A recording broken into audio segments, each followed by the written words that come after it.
¿Tú crees que están los gobernantes de ahorita repartiendo un pastel que no está creciendo porque se va a acabar? Lo afortunado, lo desafortunado de la política es que uno tiene que ratificar lo que dice con lo que hace, porque si no lo ratificas, difícilmente el pueblo, en este caso de Ensenada, me seguirá dando la confianza. Entonces, yo no creo que esté mal la perspectiva religiosa. Lo que sí creo que está mal a veces es no pensar en las familias y solamente pensar en ciertos principios, ¿no? Entonces, no crean que el éxito se siente como se percibe. El éxito se trabaja todos los días y todos los días genera un desgaste.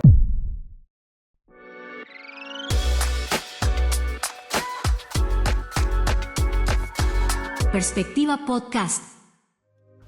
Bienvenidos a Perspectiva Podcast. Soy Daniela Mercado. Los objetivos de llevar a cabo estos podcasts es conocer la realidad del país y transformarla desde una perspectiva informada.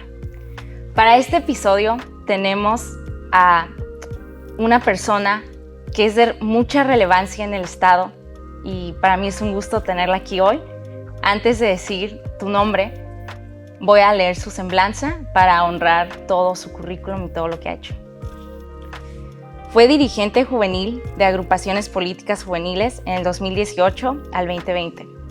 Regidor en el Cabildo de Ensenada, Baja California, fue en 2019 al año 2022. Fue candidato a diputado local del partido Fuerza por México. Es dirigente estatal del partido Fuerza por México en Baja California desde el año 2023 y actual diputado local electo en el Congreso del Estado de Baja California. Con nosotros el diputado Diego Alejandro Lara Rey. Muchas gracias por estar aquí. No, muchas gracias a ti, Dani, por invitarme y poder ser parte de este proyecto que lo he estado siguiendo y decirte que es muy importante que los jóvenes se animen a transmitir, a platicar sobre lo que creemos, sobre lo que queremos, sobre lo que soñamos, y para mí eso es un honor estar aquí con tu auditorio. Muchas gracias. No, para mí que como juventud se nos dé esa seriedad, que usted haya venido a este espacio y se haya tomado un tiempo de su agenda es importante, ya que a veces no se nos toma en serio y me alegra que usted como diputado del Congreso nos dé esa seriedad. Muchas gracias. No, pues es un honor para mí y también te debo transmitir que no es una seriedad que yo te doy, es una seriedad que tú asumes desde el momento en el que me invitaste y que sepa todo tu auditorio que lo haces de una manera muy formal, muy respetuosa y obviamente los que tenemos la responsabilidad de tener una representación tenemos que escuchar a todas las voces y tenemos que venir a todos los espacios donde se nos abra la voz y podamos platicar un poquito de lo que estamos haciendo y para mí es un honor estar hoy con una joven como tú que lo está haciendo muy bien, entonces a darle que. Muchas gracias.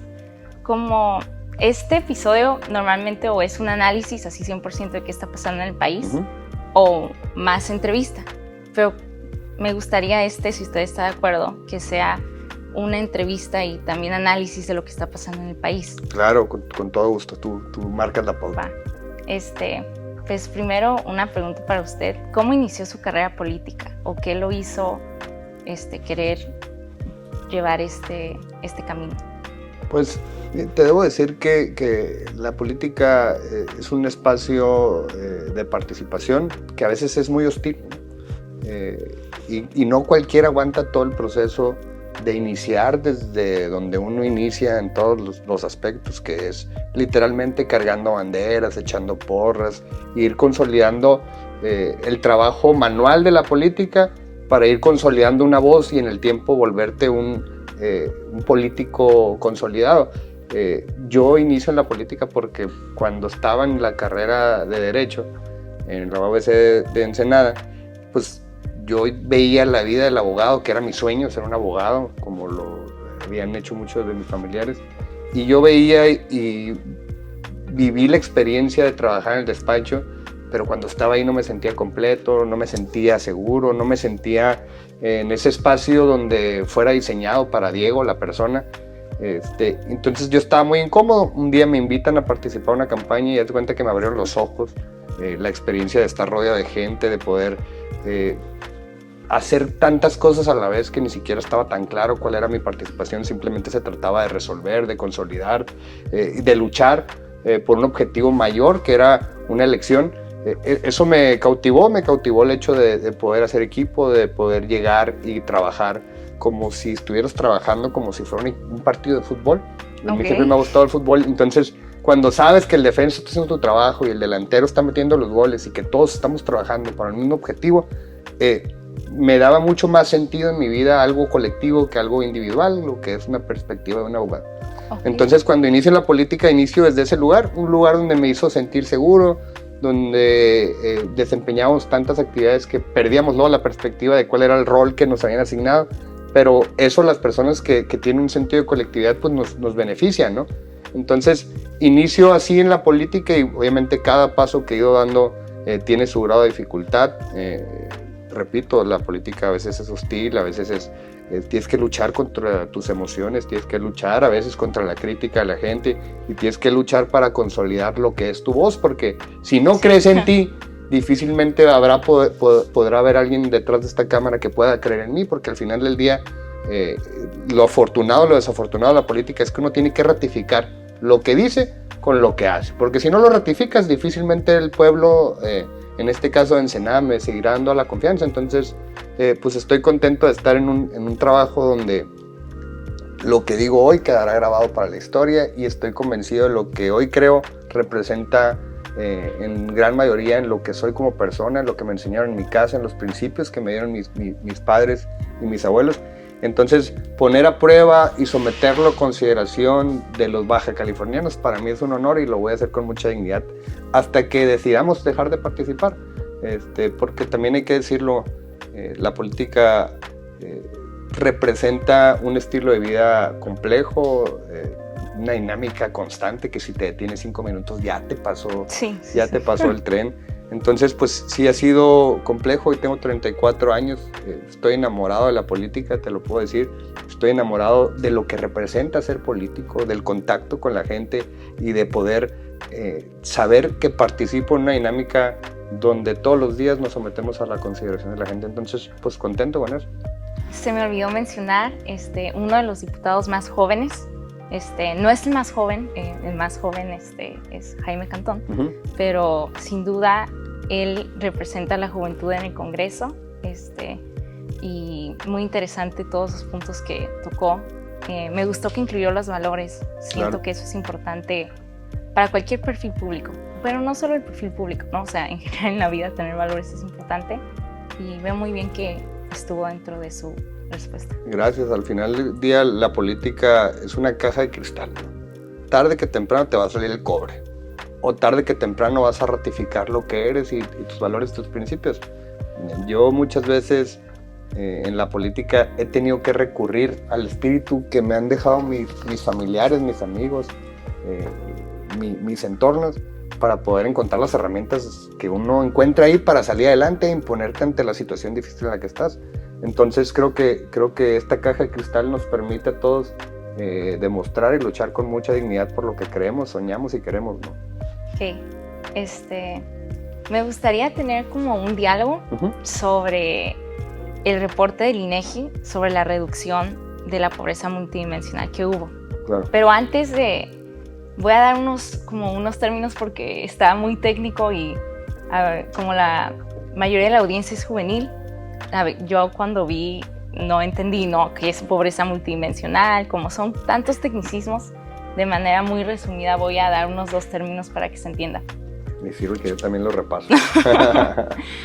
¿Qué es la línea de pobreza por ingresos? Es cuando tus ingresos no alcanzan a suplir las necesidades básicas, como el pago de la renta, derecho a una vivienda digna, la ropa, derecho a la educación, cuando tus ingresos con eso no alcanzas a cubrir eso. Luego, que también es importante mencionar cuál es el costo de la canasta. Ahorita se llama canasta alimentaria, ¿no? Antes se le conocía como canasta básica, pero pues se cambió. En las zonas rurales es de 1,856 pesos y en las zonas urbanas es de 2,453 pesos. Dato muy importante porque eso solo es comida. Ahí no estamos hablando de una renta, de nada, solo de una canasta alimentaria básica. Y la pobreza multidimensional es cuando tú como persona estás debajo de la línea de pobreza, que no te alcanza para tus necesidades básicas y no tienes acceso a alguno de los derechos sociales básicos.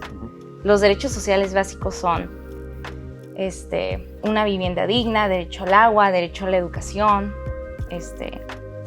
Por ejemplo, voy a dar un ejemplo. Una familia que ya no le alcanza a pagar su renta y aparte ya no puede mandar a sus hijos a la escuela por X o Y situación, el papá ya no, lo que sea, eso sería pobreza multidimensional. Aquí, lo cual hay que reconocer y un aplauso a este gobierno que sacó a 8.3 millones de mexicanos, salieron de la pobreza multidimensional entre los años 2022 y 2024. Eso es algo que reconocer, es algo que aplaudir, que ya no haya más 8.3 millones de personas que no estén en estas condiciones, es algo sumamente importante. Pero la cuestión, o mínimo desde mi perspectiva, que si esta reducción de pobreza es sostenible o no. ¿Por qué? Porque se dio por dos factores. El aumento del salario mínimo, que antes del sexenio estaba en 88 pesos, al final del sexenio de Obrador en 249 pesos en el interior y aquí en la frontera a 374 pesos. Y la política de distribución, los programas sociales, ¿no? Sí se argumenta que gracias a los programas sociales ya tienen más dinero en los bolsillos, ¿no? Y que eso genera que haya un flujo económico, pues, después de la escuela voy y le compro a mis hijos un helado o cualquier situación. Pero ¿usted cree? Bueno, antes de hacerle la pregunta, me gustaría decir este dato, que el país cerró con una deuda pública de 17.4 billones de pesos, equivalente al 51.4 del PIB. Esto significa que en promedio cada mexicano debe 131,000 pesos. ¿Cree que esta disminución de pobreza multidimensional, tú crees que es un logro sólido y sostenible, que en el siguiente sexenio sea algo sostenible? ¿O crees que se puede revertir o que se tienen que corregir ciertas condiciones? Pues creo que le diste al punto, ¿no? Porque es imposible no reconocer el trabajo hecho por la presidenta Claudia y por el presidente Andrés Manuel López Obrador. Es imposible no reconocerlo. Es un gran logro, no nomás de nuestro país, sino a lo largo y ancho del mundo. Ese es uno de los mayores retos que hoy presentan los países. Y creo que hay que analizarlo hacia atrás y hay que poner en contexto. Por muchos años había un modelo económico consolidado, ¿no? Y cuando llega el presidente López Obrador, se hace la confianza de la gente, se rompe un paradigma de la política y se empieza a analizar la perspectiva social desde otro ángulo. Antes se creía que una perspectiva muy capitalista y como lo dice el presidente, muy neoliberal, que decía, si regamos la pirámide de arriba, llega hasta abajo. ¿Y hoy qué tenemos en el contexto internacional? La riqueza cada día está distribuida entre menos personas. Es decir, sacan un peso de la gente, de la sociedad, y se lo llevan los billonarios. Y desde esa perspectiva, no se logra la expectativa que existía en el modelo capitalista y neoliberal, que decía, si regamos arriba, cae abajo. Se rompe ese paradigma y hoy tenemos que ver que en todos los países que están dando resultados en materia de pobreza, cambió el modelo. Y tenemos un Estado que regula y rige de mejor manera la interacción entre el capital. Yo creo que ese es el futuro. Hay muchos modelos que sí se están demostrando, inclusive la cuna del capitalismo y el neoliberalismo que es Estados Unidos. Hoy vemos un presidente mucho más intervencionista, un presidente que le está apostando a él desde la perspectiva del dinero público, le está apostando a ciertas economías que están dando rendimientos, y obviamente el tema de los aranceles, que tiene que ver el intervencionismo y el fortalecimiento del Estado ante el capital. Y creo que ese modelo lo entendió muy bien el presidente López Obrador y rompe el paradigma político, precisamente porque por primera vez tenemos un presidente que probablemente esté libre de sus intereses, porque hay que reconocer que el presidente viene de una lucha social de abajo para arriba, recorrió el país, se ganó el afecto de la gente. Sí.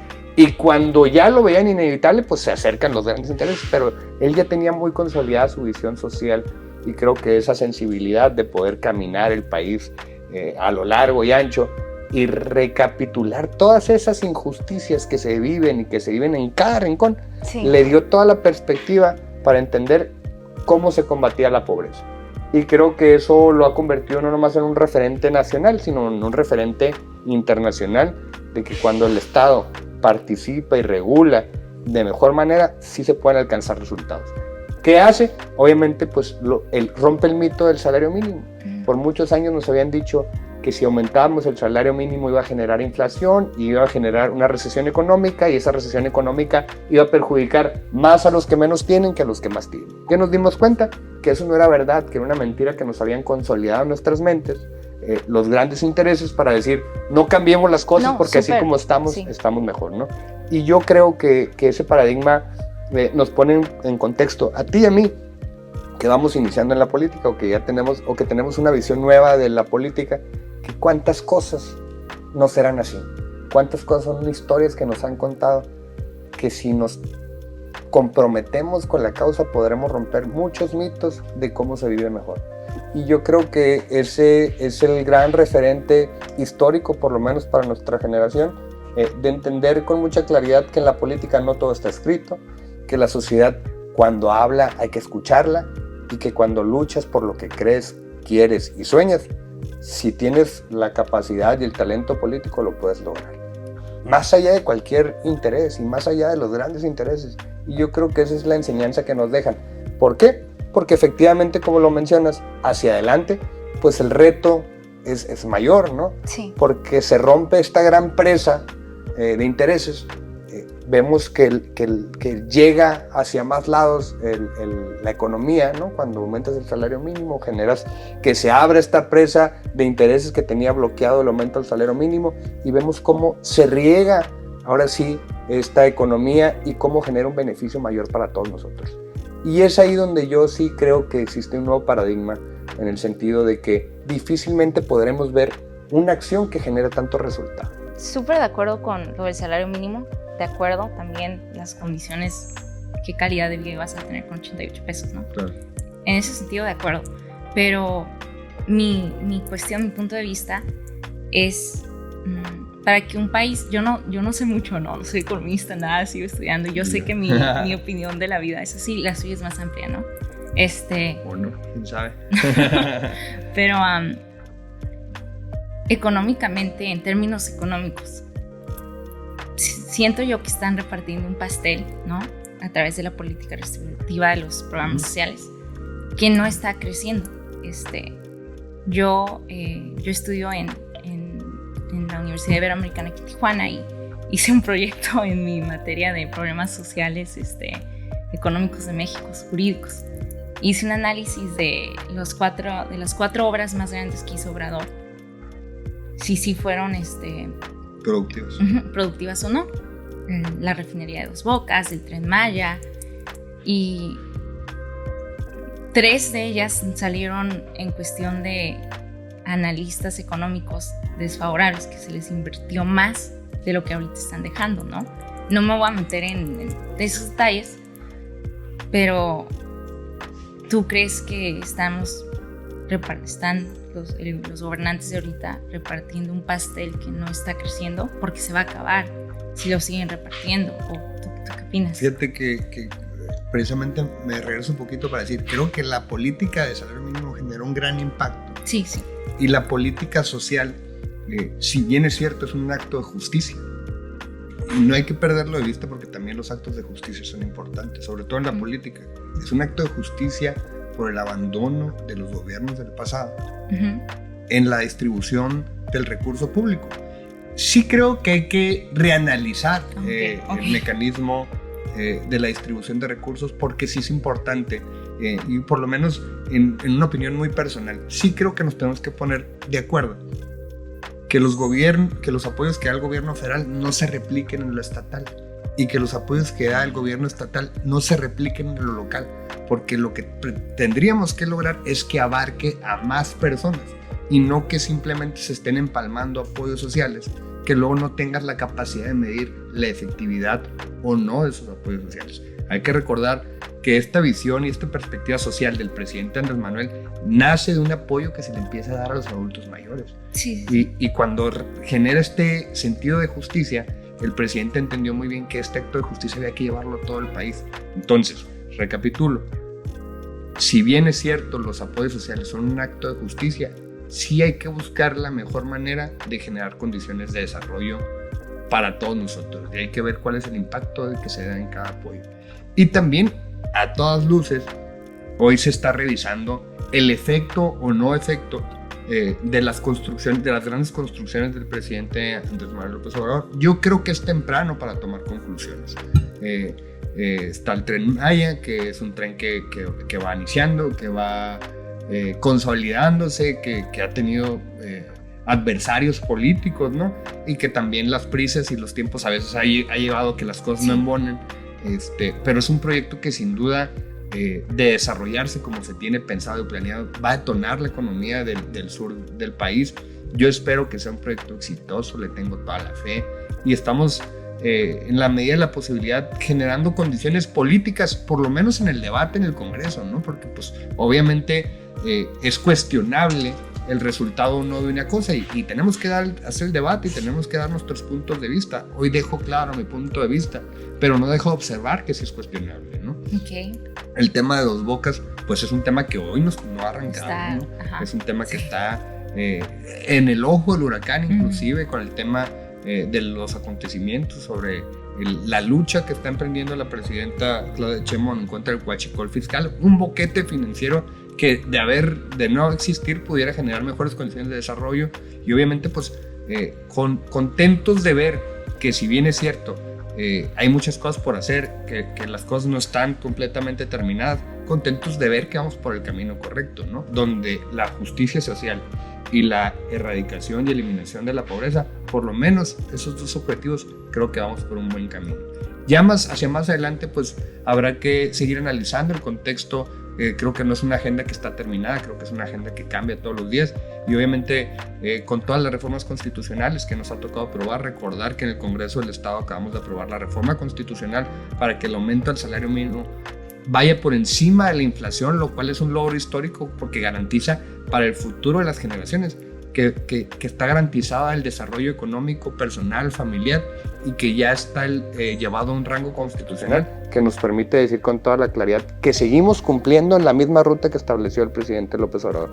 Entonces, en esa agenda, por lo menos sí creo que vamos por el camino correcto. Ok, me gusta escuchar que usted como su persona, Diego Alejandro Larraregui, si bien apoya y está de acuerdo, también reconoce que se pueden modificar ciertas cuestiones a nivel ya sea federal o estatal, pero que sí reconoce que se puede mejorar y no solo lo defiende como con se todo. Debe mejorar y esa es la lucha. Como joven, eso me da gusto. No, pues un gusto. La siguiente es una pregunta.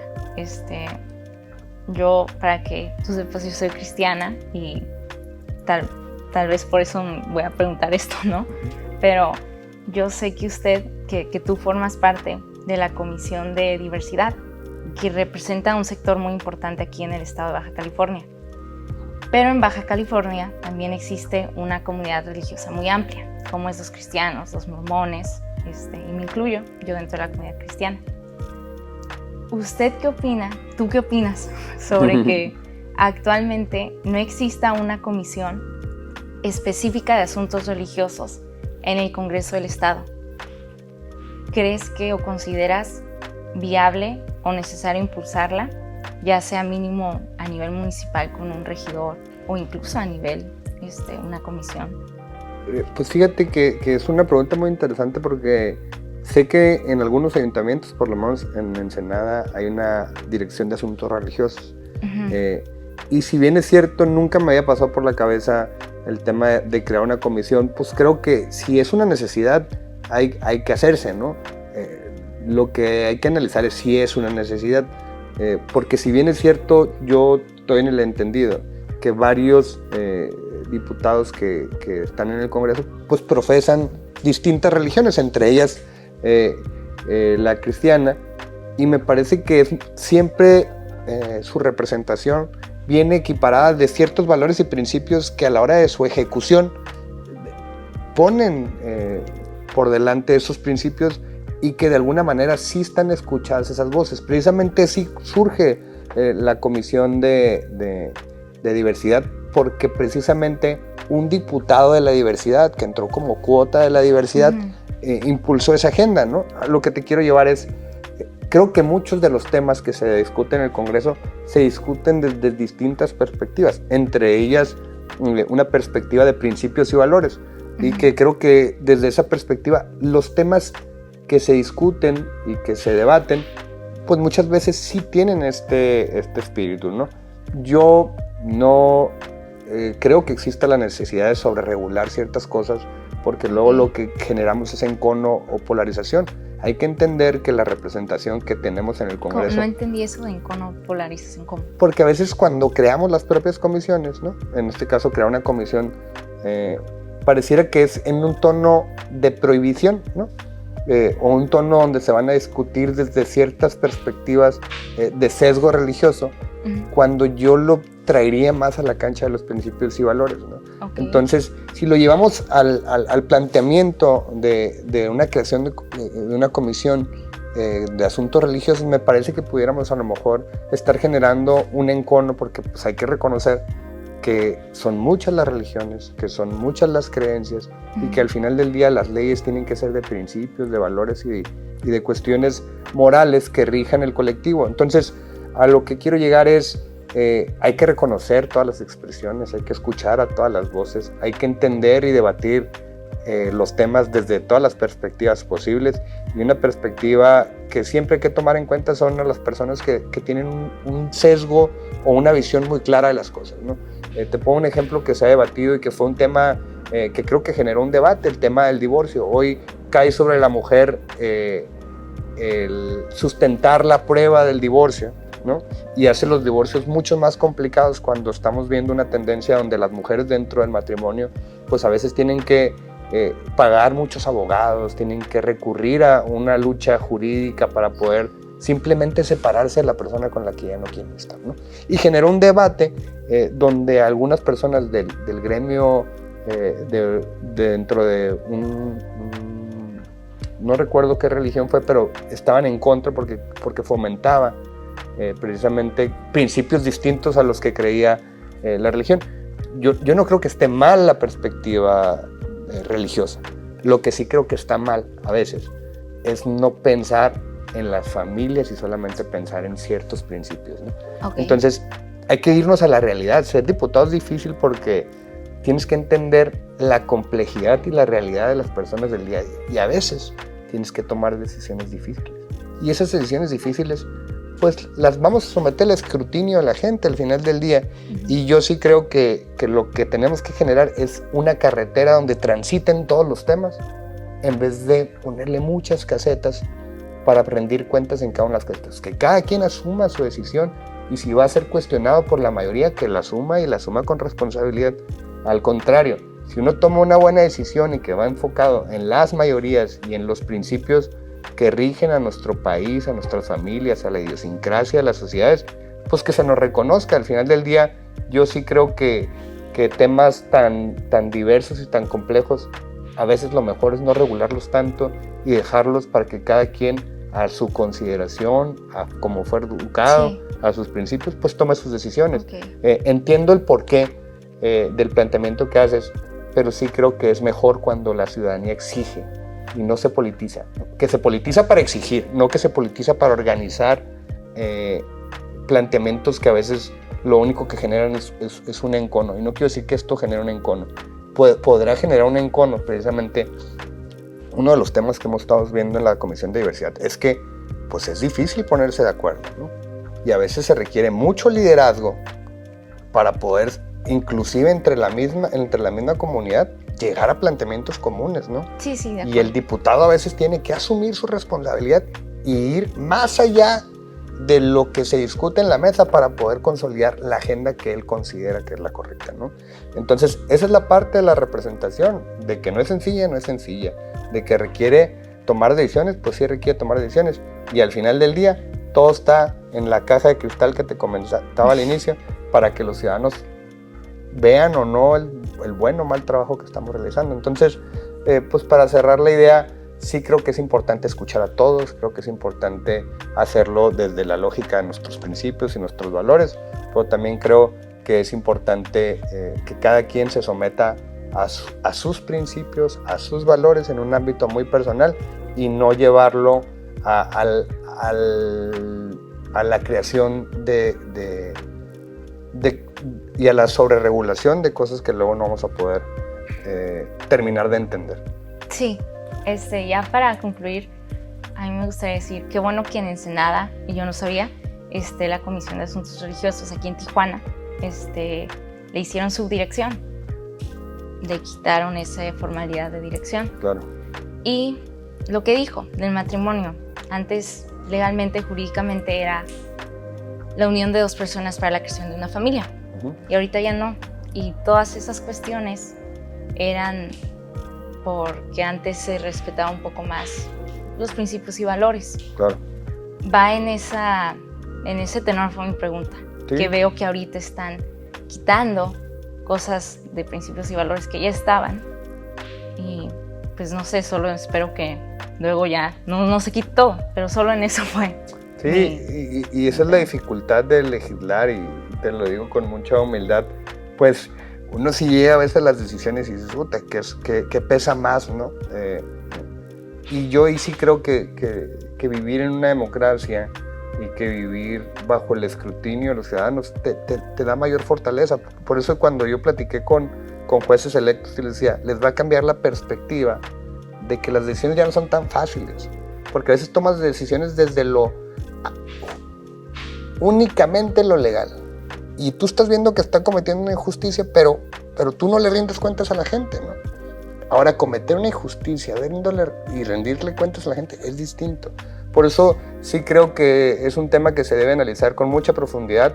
Es un tema que precisamente yo sí creo que los ayuntamientos lo tienen que llevar a un grado de dirección, porque es un tema organizacional, es un tema donde se agrupan muchas personas, donde tienen necesidades muy específicas y donde hay que generarles condiciones a todos. Así como tiene que haber en Senada dirección de pesca, tiene que haber dirección de asuntos religiosos, tiene que haber dirección de diversidad, porque hay que atender a todas las voces y hay que escucharlos a todos. En el Congreso del Estado creo que es distinto. Creo que ahí no tomamos decisiones ejecutivas, tomamos decisiones legislativas, y obviamente en el Estado de Derecho laico tenemos que sacar la perspectiva religiosa para la creación del marco jurídico en el que nos debemos desenvolver. Ok, va, gracias. El siguiente tema es un tema de análisis sobre el discurso del Premio a la Juventud que tuvo Ana Karen Soto Salazar. Es una joven que está estudiando economía en la UNAM, creo, y ella ganó el discurso. Estaba ahí creo que en el Congreso, si no me equivoco. Creo que era en el Congreso de la Ciudad de México. Ajá, de la Ciudad de México. Y dio un discurso de agradecimiento. Voy a poner aquí un pedacito para que vean. Pero esto es lo que va a decir. O sea, el pedacito va a decir esto. Si quieren leer. Importante que nos escuchen. Ya como juventud nos esforzamos en llegar hasta acá. Y me parece una falta de respeto que estando aquí, incluso recibiendo el premio, no nos hagan caso. Estén en sus propias conversaciones. ¿Qué clase de actitud es esta? Es injusto. Es una burla. Porque ahí nos demuestran el interés que se supone que tienen hacia nosotras. Pero lo que yo veo es que no lo tienen. Que solamente es un proceso meritocrático para ustedes. Si realmente nos quieren apoyar, pongan su parte para ponernos atención, para guardar silencio y permitir que nuestras voces se escuchen. Y a mí personalmente me gustaría resaltar unos puntos que ella dijo, y la voy a citar, ¿no? Para que realmente se pongan las pilas y trabajen en pro de la juventud y que también vean que todas las adversidades que estamos viviendo. Sí somos el futuro, pero ¿qué pasa con el presente? Y no solamente se quede en un premio que solamente se reconoce hoy. En base a lo que dije y al pedacito que acabamos de ver, ¿qué opina usted, que es parte del Congreso, que estaba recibiendo un premio de la juventud? Que eso no es fácil. Hay muchos jóvenes ahí luchando y con muchas tablas por detrás, y ella era, y los que toman las decisiones en su teléfono, en el mero día del acto meritocrático, y pues yo estoy en solidaridad con ella. Eso dice mucho de cómo está la situación actual del país hacia, no una política joven, porque tú eres joven, hacia una etapa de estudiante en ese sentido. ¿Tú cómo ves? Pues mira, yo creo que es un acto simbólico, ¿no? También hace poquito en Ensenada se le entregó el premio de la juventud a una muchacha que fue con la camiseta de Defendamos las Playas, ¿no? Y también hizo un acto simbólico de resistencia y de rebeldía.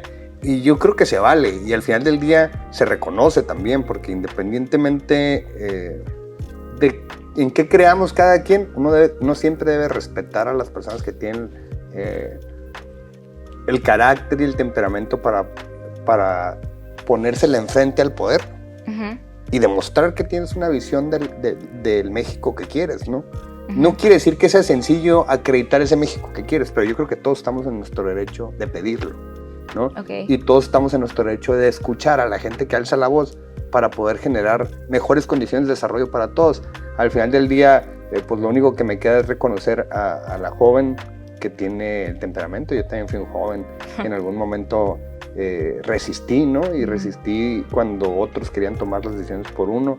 Me tocó estar en movimientos estudiantiles, me tocó estar en movimientos políticos también de resistencia en contra de decisiones de los partidos. Y uno siempre debe reconocer que esas luchas son legítimas, son sentimientos que se expresan, y que cuando alguien expresa sentimientos, todos los que formamos parte del Estado tenemos la obligación de escucharlo. No quiere decir que se va a resolver con un botón al día siguiente, ¿no? Implica y esa es la dificultad a veces de poder llevar los resultados a la práctica, ¿no? Desde el poder legislativo. Mucha gente me dice, oye, ¿qué hace un diputado? Oye, tengo esta problemática, ¿cómo las puedes resolver? No, pues voy a presentar una iniciativa que se va a aprobar y que no necesariamente tiene un impacto al día siguiente, ¿no? Si me explico. Entonces, pues creo que las actuaciones como ella sí nos llevan a la reflexión a todos los que formamos parte del Estado mexicano, y que los que tenemos la capacidad, porque no digo que todos, esa es la verdad. Sí. Obviamente, pues una persona como yo, que también estuve en una condición de lucha, pues sé reconocerlo, sé entenderlo, sé aplaudirlo, y que también nos obliga a todos a abrir bien los oídos, abrir bien los ojos y a escuchar a la gente, porque al final de cuentas la gente y las personas y los ciudadanos son los que tienen la verdad, son los que viven día a día la realidad. Y también reconocer que si algo hizo bien el presidente López Obrador, fue precisamente eso, escuchar a todos y a todos incluirlos en una visión de Estado.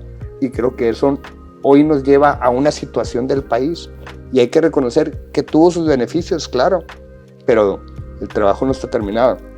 Y es ahí donde creo que los políticos hoy tenemos que entender ese reto que él nos puso, de escuchar a todos y atraer a todas las voces y decir, hay que seguir luchando por querer vivir mejor. Eso independientemente de cualquier partido político. Sí. Eso es una lucha personal, una causa personal que no se puede tener ni con ningún gobierno, ni con ningún partido. Al final de cuentas, yo creo que todos debemos de aspirar a vivir mejor. Me parece perfecto todo lo que dijo. Voy a decir mi pregunta nuevamente, pero diferente. Creo que yo no lo dije claro. ¿Usted cree que sí fue una falta de respeto o no lo que sucedió? Y también tú crees que sí nos dan la seriedad en este caso como a los estudiantes, o simplemente somos un acto meritocrático para las fotos. Es joven estudiante, foto. Yo creo que hay de todo, ¿no? Hay gente que ni siquiera entiende a la juventud, y hay gente que ni siquiera entiende la lucha ni la causa de la juventud. Yo lo que creo es que es un gran mérito que haya estado ahí, ¿no? por su lucha, ¿no? Porque Sí, algo por debió algo está ahí. haber hecho bien. Sí, sí. Y también algo debió haber estado bien para que una voz se pueda expresar ahí. En un régimen autoritario, esas voces no llegan ahí. Al final del día, yo creo que el simbolismo de lo que la joven llevó a cabo fortalece a la juventud. Yo se lo reconozco y no lo considero una falta de respeto, lo considero un acto de carácter y de temperamento. Ujú. Y creo que nos obliga a todos los que formamos parte del Estado mexicano a escucharla con mucha atención, porque de verdad en sus palabras tiene, y tan es así es que ella siente que su causa es legítima y cualquier sentimiento debe ser escuchado. No, de acuerdo. Yo coincido con ella. El tema polémico que dicen que fue una falta de respeto de parte de todos los que estaban ahí, que no estaban poniendo atención y estaban en su celular. Yo creo que tal vez pudo haber sido ofensivo para algunos, pero yo creo que en su gran mayoría la escucharon, porque y lo digo para reivindicar la causa de la que emitió el discurso, ¿no? Sí, sí, sí. Todos en este país la escuchamos. Sí, Y lo vimos en las noticias, y probablemente los diputados a lo mejor decidieron voltear para otro lado, pero no quiere decir que no la estaban escuchando. Yo creo que si algo sucedió en ese acto simbólico es una ciudadana llamando a la política en general, no a alguien en específico, llamando a la política en general a rendir cuentas, y tenemos la obligación de escucharla independientemente de la forma que yo pudiera entender y puedo comprender. Y también creo que hay gente que no la escuchó, ¿no? Pero por el bien de la causa de la ciudadana que estuvo ahí enfrente, que tuvo el temperamento y el carácter, creo que es un saldo a favor más que un saldo en contra. Y obviamente, fíjate nomás, estamos acá en Tijuana, Baja California, discutiendo un tema que sucedió en el Congreso de la Ciudad de México. Dime tú si eso no es un valor, ¿no? Y yo creo que precisamente eso es lo que legitima la lucha y la causa de los jóvenes, y hoy tenemos la obligación de escucharla, sobre todo yo que soy un diputado joven, ya no tan joven, 34 años, pero al final del día lo que yo quiero hacer es representar a la mayor cantidad de personas posibles, y para eso solamente se logra escuchando, se logra entrándole a los temas difíciles, se logra hasta debatiendo, porque no es obligación que todo el mundo te entienda, y no es obligación que todo el mundo crea en ti. Al final del día también requiere de tener las ideas claras, de tener los objetivos muy establecidos, y también de ir convenciendo uno a uno a los ciudadanos de que la causa que representa, por lo menos en este caso, el diputado Diego Arregui, es una causa legítima, que tiene corazón, que tiene espíritu, que tiene principios, que tiene valores, y que tiene que ver con una máxima que yo creo que es fundamental, que vivamos mejor en el futuro, ¿no? Ya hay gente trabajando para el presente. Tenemos hoy la obligación, los jóvenes, de construir el futuro, y creo que en ese sentido vas por el camino correcto, y aquí estamos precisamente debatiendo estos temas que nos llevan a cuestionarnos muchas cosas, ¿no? No, sí, definitivamente. Excelente respuesta. Gracias. Ya como para ir concluyendo, una pregunta para ti. En la política mexicana suele decirse que los apellidos tienen un peso importante. En su caso, usted proviene de una familia con trayectoria, pero también cuenta con resultados y méritos propios que ha hecho en base a su trabajo. Y de hecho, comento yo cuando me dijiste que hiciera la entrevista, me metí a ver todo su trabajo que has hecho, y súper moderno. El diputado usa canciones de Rockstar, Junior H, Bad Bunny, y ahí para que me sigan. Para que lo sigan, Diego Arregui MX. Diego Arregui MX. Y no solo eso, sino también hace causas que normalmente no lo toman en consideración muchas personas, como lo de los migrantes, que fue lo que impulsó de migración, de los aranceles. Sí, correcto. Pues fíjate que si algo me gusta es participar en la agenda política y pública de todos los días, ¿no? Entonces el tema de aranceles fue un tema que lo subimos al pleno del Congreso también. Sí, como digo, ha tenido muchos resultados propios con trabajo, y usted es su propia persona, pero ¿alguna vez has sentido que más allá de tu trabajo se te percibe más por el apellido que por lo que haces? Pues primero que nada te agradezco la pregunta porque me gustaría que me la hicieran más seguido para poder responderla, ¿no? Obviamente es una pregunta que si no tienes muy claro lo que eres ni lo que quieres, pues sí te incomoda. La verdad es que a mí no, y te voy a decir por qué. Porque a veces es muy fácil perderte en el tiempo, ¿no? Te pongo el ejemplo. Mi bisabuelo, el primer rey que llega a Baja California, llegó de joyero a Ensenada. Él era el joyero, el que le arreglaba y le cuidaba las piezas de oro a los ricos de Ensenada. Y él, en el tiempo, fue consolidando una reputación, sacó adelante a su familia, educó a profesionistas donde él les explicaba mucho la importancia de estudiar, y él les enseñó una visión que a la postre iba a nacer mi abuelo, iba mi abuelo a convertirse en uno de los primeros optometristas en Ensenada.